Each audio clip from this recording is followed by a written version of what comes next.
আজকে প্রথম আলোতে গণ অভ্যুত্থানের ৯ দফার ঘোষক আব্দুল কাদের একটি সাক্ষাৎকার দিয়েছেন। আজকে যেহেতু জুলাই শহীদ দিবস, এই সাক্ষাৎকার অবশ্যই গুরুত্বপূর্ণ। সেখানে আব্দুল কাদের হাসনাত এবং সার্জিসকে মীর জাফর হিসেবে এক প্রকার চিহ্নিত করেছে। তার বক্তব্য যদি আপনি বিশ্লেষণ করেন, দেখেন আমি এতদিন একা ছিলাম, আমি একা একা বলছিলাম, অনেকে বিশ্বাস করছিল না। মানে এমন একটা অবস্থা হয়ে গেছে যে সত্য জিনিস মানুষ বিশ্বাস করতেছে না, যেহেতু তারা আওয়ামী লীগ নিষিদ্ধের আন্দোলন করেছে জুলাই গণ অভ্যুত্থানের পরে। মূলত জুলাই গণ অভ্যুত্থানের সময় যে ঘটনা ঘটেছিল যে হাসনাত এবং সার্জিস শেখ হাসিনাকে রক্ষার আন্দোলন করছিল এবং নাহিদ এবং আসিফ শেখ হাসিনা পতনের আন্দোলন করছিল। না, এটা সত্য। আব্দুল কাদেরের বক্তব্য তাহলে বিবৃতি দেন আপনি। না, আব্দুল কাদের একজন ব্যক্তি। না, কি ব্যক্তি?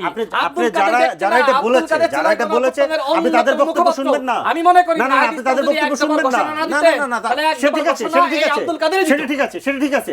কিন্তু আব্দুল কাদেরের পুরো বক্তব্য আপনি অ্যানালাইসিস করেন, আপনি তার বক্তব্য অ্যানালাইসিস করেন। না, ঠিক আছে, আন্দোলনে কি ভাটা কিন্তু আপনি তার কথা শুনেছেন।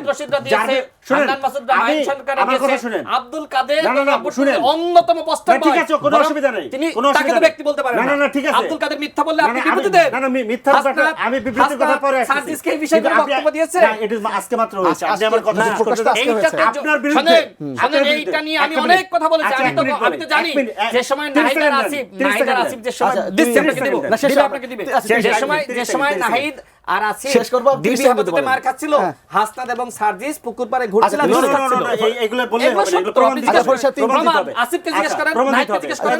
আমি আপনাকে চ্যালেঞ্জ করে বলছি, আমি টেলিভিশনে বলছি, আমি যদি মিথ্যা বলে থাকি আমার নামে মামলা শেষ করে দেব। মিথ্যা বলে এই ধরনের মিথ্যাতে মামলা হয় না। এই ধরনের মিথ্যাতে আপনারা ভালো করে শেষ করে দেব, মামলা হয় না। কেন দিলেন?